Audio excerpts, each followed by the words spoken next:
বাংলাদেশে এই প্রথম দলীয় প্রভাবমুক্ত মুক্তিযোদ্ধাদের তালিকা হচ্ছে। এতে পতিত সরকারের 7 মন্ত্রী এমপি সহ অনেক প্রভাবশালী ব্যক্তিরা রয়েছে। এদের মধ্যে যারা যারা রয়েছে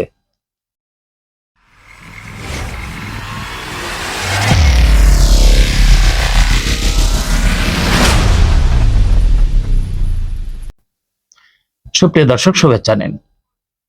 বাংলাদেশ জাতীয় মুক্তিযোদ্ধা কমিশন জাম্বুকা এর 95তম মিটিংয়ে এই প্রতিষ্ঠানটি সিদ্ধান্ত নিয়েছে বাংলাদেশের যত ভুয়া মুক্তিযোদ্ধা রয়েছে তাদের একটা তালিকা করবে এবং তাদের সনদ বাতিল করবে। এটা অত্যন্ত ভালো সিদ্ধান্ত। এই প্রথম বাংলাদেশে দলীয় প্রভাবমুক্ত কোনো মুক্তিযোদ্ধা তালিকা হচ্ছে। এখানে অনেক ভুয়া মুক্তিযোদ্ধা বিগত পতিত সরকারের আমলে খুবই হাস্যকর ভাবে তৈরি হয়েছে এবং বয়স যাদের মুক্তিযোদ্ধা হওয়ার মতো উপযুক্ত ছিল না তারাও এখানে তাদের নাম অন্তর্ভুক্তি করিয়ে রাষ্ট্রীয় অনেক সুযোগ সুবিধা তারা পেয়েছে।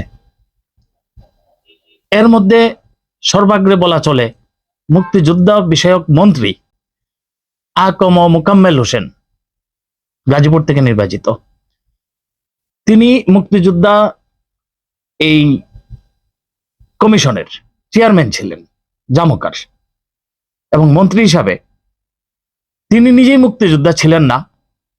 গত 1996 সনে উনি ওনার নামটা গেজেটে অন্তর্ভুক্ত করার চেষ্টা করেন, কিন্তু পরবর্তীতে এসে 96 সম্ভব হয়নি। 2008 পরে এসে ওনার নাম অন্তর্ভুক্তি হয়। সুপ্রিয় দর্শক, এটা কি চিন্তা করতে পারেন, যিনি মুক্তিযোদ্ধা বিষয়ক মন্ত্রী তিনি নিজে মুক্তিযোদ্ধা নন, এবং এই বিষয়টা নিয়ে স্থানীয়রা তখনকার দিনে একটা রিট করেছিল, কিন্তু সরকারের প্রভাবের কারণে এই রিটটা এতদিন বন্ধ ছিল। এই মন্ত্রণালয়ের দায়িত্ব দিয়ে পুরো মন্ত্রণালয়কে দুর্নীতিগ্রস্ত করা হয়েছিল।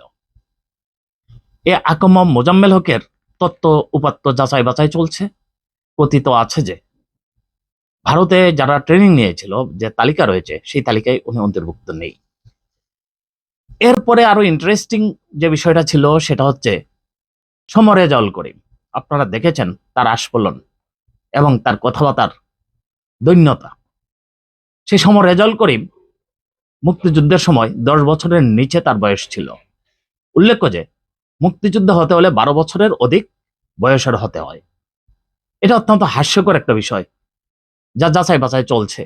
যদি প্রমাণিত হয় তার সনদ বাতিল হবে এবং রাষ্ট্রীয় সকল সুযোগ সুবিধা ফিরিয়ে দিতে হবে। এরপরে আরেকটা বিষয় খুবই ইন্টারেস্টিং, যা আমাদের যুদ্ধের সাথে জড়িত। প্রভাবশালী মন্ত্রী ফারুক খান, যিনি তখনকার দিনে আর্মিতে ছিলেন, 14 ডিসেম্বর 1971 সনে যখন ভারতীয় বাহিনীর হাতে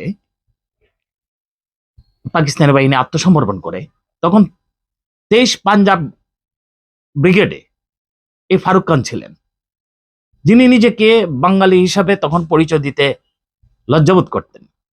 কিন্তু 14 তারিখ উনি ওই পাঞ্জাব এই ব্রিগেডে যখন আত্মসমর্পণ করেন, তখন এই পাঞ্জাব ব্রিগেডের ভিতর থেকে একজন বাঙালিকে পেয়ে ভারতীয়রা তাকে পাকিস্তানে আর ফেরত পাঠায়নি। তাকে 15 তারিখে পাঠিয়ে দেয় দিল্লিতে, এবং 16 তারিখ কলকাতা বাংলাদেশ হাই কমিশন, দেশ স্বাধীন হওয়ার পর 16 তারিখে হাই কমিশন তাকে সেখানে রাখে এবং 14 জানুয়ারি বাংলাদেশে প্রেরণ করে। আপনারা কি একটু চিন্তা করতে পারছেন যে 14 তারিখ বাংলাদেশে ফিরে আসে এবং পাকিস্তানের আর্মি হিসেবে যে আত্মসমর্পণ করেছিল সেই মানুষ কি করে বাংলাদেশের মুক্তিযোদ্ধা হতে পারে? অত্যন্ত লজ্জাজনক। পাশাপাশি আমরা আরো দেখতে পাই সাবেক অনেক সেনা কর্মকর্তা, আওয়ামী লীগের 2 এমপি, বঙ্গবন্ধু স্যাটেলাইট, সেই স্যাটেলাইটের পরিচালক, তিনি আছেন এই তালিকায়, এবং অন্যান্য দপ্তরের বিভিন্ন প্রভাবশালী এমন 22 জন মানুষের নাম চলে এসেছে। 22 জনের মধ্যে সবাই মোটামুটি বলা চলে ভুয়া। তত্ত্ব উপাত্ত যাচাই বাছাই চলছে, খুব শীঘ্রই আমরা এর রেজাল্ট দেখতে পাবো। সুপ্রিয় দর্শক, এই যে ভুয়া মুক্তিযোদ্ধারা দেশের রাষ্ট্রীয় সম্পদ তারা লুটে পুটে খেয়েছে এবং তারা রাষ্ট্রীয় বিভিন্ন সুযোগ সুবিধা ভোগ করেছে এবং সরকারের থেকে নানানভাবে অবৈধভাবে তারা বিপুল পরিমাণের সম্পদ আহরণ করেছে। আমরা কি এদেরকে এমনিতেই যেতে দিব? আমাদের কি এমনিতে তাদেরকে যেতে দেওয়া উচিত? এই সরকার প্রকল্প হাতে নিয়েছে, সেই প্রকল্পটি যদি বাস্তবায়ন হয় এবং হবে ইনশাল্লাহ, তাহলে এইসব ভুয়া মুক্তিযোদ্ধাদেরকে সারা দেশের মানুষ চিনবে, তাদেরকে ধিক্কার জানাবে। সারা দেশের মানুষকে আমি বলতে চাই যে আসুন আমরা সত্যের সাথে থাকি এবং এই যে মুক্তিযুদ্ধের চেতনা, এই মুক্তিযুদ্ধের চেতনা কিন্তু ভারতীয় ন্যারেটিভ, বাংলাদেশের নয়।